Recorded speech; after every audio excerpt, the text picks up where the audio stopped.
안녕하세요, 지미입니다. 이런 물건은 너무 좀 답답하다는 생각이 듭니다. 아무리 서류를 찾아도 짐작조차도 되지 않은 그런 상황이 나올 때도 있거든요. 그래도 어느 정도 한 뭐 7, 80%라도 이건 이거랬겠니 하고 그런 짐작이 돼야 되는데, 이거는 그 정도조차도 짐작이 되지 않습니다. 과연 진실은 무엇일지 너무 궁금해지는 물건입니다. 자, 어떤 상황인지 보도록 하겠습니다. 강서구에 있는 아파트이고요. 전용은 31.687평, 상당히 큰 평수입니다. 감정평가는 8억 7,400에서 한 번 유찰되어서 6억 9,920만원에 시작을 하는 물건입니다. 사용승인 2002년도므로 수리는 당연히 해야 되겠죠. 15층 중에 6층이므로 층수는 괜찮습니다. 자, 이 물건 등기부부터 먼저 보도록 하겠습니다. 등기부를 보시면 현 소유자는 2명인데요. 공동 명의로 집을 샀었고 2009년도에 샀습니다. 자, 72년생 남자 이름으로 보이는 백씨가 있고요. 그 다음에 75년생 여자 이름으로 보이는 노씨가 있습니다. 이 물건지 이 백씨 주소지와 노씨의 주소지를 한번 자세히 한번 봐보세요. 여기 매매 목록인 거는 공동 명의로 샀기 때문에 매매 목록입니다.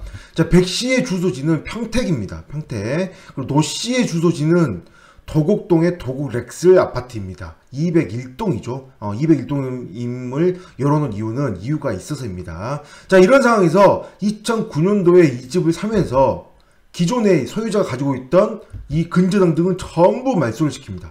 전부 말소를 시키고 아무런 근저당을 잡지 않습니다. 이런 경우에는 전액 현찰로 납부를 하면서 그리고 들어가서 점유해서 살고 있을 때 그런 상황으로 볼 수 있겠죠. 자, 여기에 이렇게 주소가 나오는 거는 이 등기할 당시, 등기 신청할 당시에 초본에 있는 주소입니다. 그러므로 현재 실제 들어가고 나서의 주소는 이 등기부에 자동으로 업데이트 되는 건 아니고요. 어떤 근저당을 잡거나 했을 때 그때 채무자의 주소를 보시면 그때 당시 기준으로 날짜 주소가 나오게 되는 거죠. 그렇기 때문에 이 물건 같은 경우는 소유권을 이전받기 전에 백씨는 평택에 살았고 노씨는 도곡 렉스 아파트에 살고 있는, 그렇게 떨어져 있던 사람이 같이 이 물건을 공동 명의로 사면서 근저당을 전부 없앴습니다. 그렇다면 두 가지 생각해 볼 수 있습니다. 첫째는 이 두 사람이 일단 이 상황만 봐가지고는 그렇습니다. 두 사람이 전혀 다른 곳에 살고 있던 두 사람이 공동 명의로 집을 사면서 기존에 있는 근저당을 말소시켰다. 그럼 뭐예요? 두 사람이 결혼을 하면서 합쳐서 이 집에 들어와서 살 것이다 라고 추측을 할 수 있는데, 이 집에 들어와서 사는지 안 사는지는 어떻게 할 수 있나요? 알 수가 없습니다. 왜냐하면 전입을 했는지 아닌지는 이 등기부에 나오지 않기 때문인 거죠. 근저당이라도 잡았으면 추측이라도 해보는데, 이 2009년도 이후에 근저당을 잡은 적이 없습니다. 단 한 번도. 그 이후에 한 번도 근저당을 잡은 적이 없어요. 한 번도 근저당을 잡은 적이 없기 때문에 이 물건지에 전입이 들어왔는지 안 들어왔는지 알 수가 없는 거죠. 자, 이런 상황에 있어서 또 하나 추측해 볼 수 있는 거는, 이렇게 결혼해서 살면서 이 물건지 집을 사기는 하지만 여기에 들어오진 않고 바로 전세입자를 드리는 경우도 있을 수 있습니다. 전세를 드릴 수도 있죠. 그래서 이 두 사람은 다른 곳에 들어가 살고 여기에 한 집을 합쳐서 여기에 들어가서 이쪽 집으로 들어간다든가 이쪽 집으로 들어간다든가 해서 같이 살고, 이 집은 투자 용도로 사면서 전세를 바로 드렸다면 근저당을 잡지 않았을 수도 있잖아요. 그렇게 해서 전세를 계속 돌린다면 그렇게 됐을 수도 있으니까요. 자, 이런 상황이 있어서 2020년도에 경매를 넘기게 됩니다. 무슨 경매냐면 공유물 분할 경매입니다. 이 공유물 분할 경매란 거는 어떻게 보면 되나요? 두 사람이 사실 이걸로 인해서 결혼했는지 아닌지는 그냥 추측일 뿐인 거고 실제로는 알 수 없는데, 어쨌든 두 사람 사이가 좋지 않아서 근저당도 한 개도 없는데 불구하고 공유물 분할을 넘겼다는 것은 두 사람 사이가 굉장히 좋지 않다는 것을 짐작해 볼 수 있죠. 그런데 재밌는 거는 이 경매를 넘기는 백씨, 이 백씨의 주소지 봐보세요. 주소지 도곡 렉스 아파트입니다. 이상하죠? 아까는 여자분이 도곡 렉스 아파트였거든요. 남자분은 평택이었고요. 근데 이번에 반대로 남자분이 이 경매를 넘길 때 당시 주소가 도곡 렉스 아파트인데, 근데 408동입니다. 동이 다릅니다. 그래서 기존에는 이 여자분이 살고 있던 동은 201동이었는데 결혼했는지 아닌지 모르겠지만 그 이후에 남자분, 이 백씨가 평택에 살지 않고 평택에 살지 않고 최종 2020년도에는 도곡 엑스레이 아파트 408동에 있다는 거죠. 뭔가 좀 상황이 이상합니다. 또 위에 제가 좀 여기 삭제 여기 주말 처리가 되는데요. 노씨, 이 여성분의 압류가 들어왔는데 재산세가 들어왔습니다. 재산세가 들어왔던 거는 집이 있다는 거잖아요. 그런데 들어온 주소지가 평택세무서입니다. 평택은 또 어디서 봤나요? 바로 여기입니다. 여기. 뭔가 좀 바뀐 것 같지 않나요? 느낌이?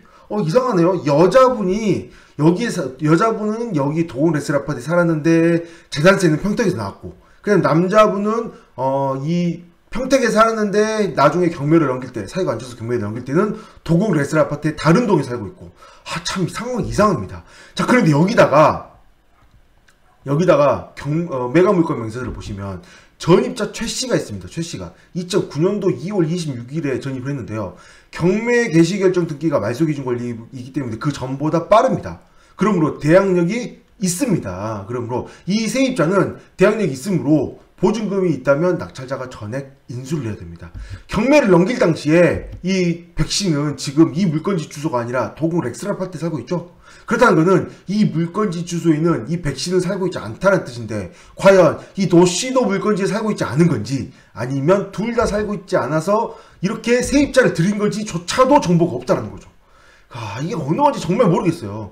그래서 2019년 2월 26일 당시에 이 물건 6층이거든요. 6층 당시에 혹시 실거래가 있는지 찾아봤습니다. 이 물건은 137B입니다. 그래서 전세를 봤더니 6층인데 2019년 2월이잖아요. 2019년 2월이므로 2019년 1월이나 2018년 말을 봐야 되겠죠. 그래서 살펴봤더니 2019년 2월이나 말을 봐보면 이 정도에 보시다시피 6층 거래내역이 없습니다. 6층 거래내역이 없죠. 그래서 월세를 찾아봤습니다. 월세. 혹시 월세 있을 수 있으니까요. 그래서 2019년도에 봐보면 여기에 6층이 하나 있네요. 3억 7천에 월세 40. 자, 그럼 이게 맞을까요? 2019년 2월 28일인데 2019년 2월 26일이잖아요. 2019년 2월 26일에 전입을 했는데 11월 달에 계약을 했을 가능성이 너무 멀다라고 보이는 거죠. 혹시 맞을 수도 있겠지만 거리가 너무 멀어요. 그래서 이것도 아닐 가능성이 있다는 거죠. 아닐 가능성이. 물론 먹힐 수도 있습니다. 지금 그렇다면 3억 7천만 원이 전액 인수가 될 수도 있겠죠. 신고를 하지 않았기 때문에 알 수가 없는 거예요. 그래서 이 물건은 앞으로 봐도 뒤로 봐도 전혀 짐작이 되지 않습니다.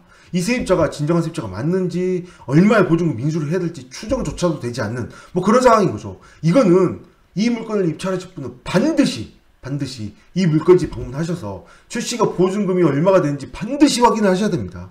말로만 얘기하면 그것도 만약에 나중에 계약서를 냈는데 그게 좀 금액이 다르다.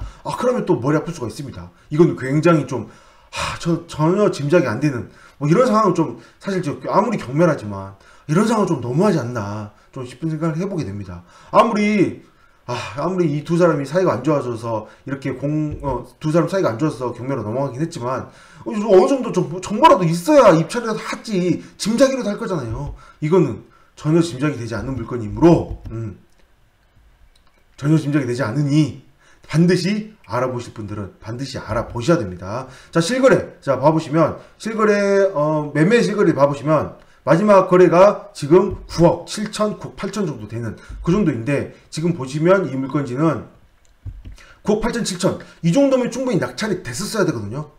됐었어야 되는데 지금 낙찰이 안 된 거 보면 아무래도 대항력 있는 세입자가 있을 가능성이, 누가 봐도 있을 가능성이 높아 보이는 상황인데, 이거는 잘 모르겠어요. 있을지 없을지 추측이 안 되므로 이 세입자, 아까 보여드린 이 세입자가 정말 얼마의 보증금에 있는지 반드시 확인하시지 않으면 입찰하면 안 되는 물건이므로 꼭 확인을 해보시기 바랍니다. 세입자, 대항력 세입자 맞겠죠? 이런 걸 알고 이렇게 권리신고를 안 했겠죠? 그거 알고 권리신고 안 했다면 굉장히 똑똑한 세입자이지 않을까 싶은 생각을 해보게 되네요. 네, 여기까지 하겠습니다. 감사합니다.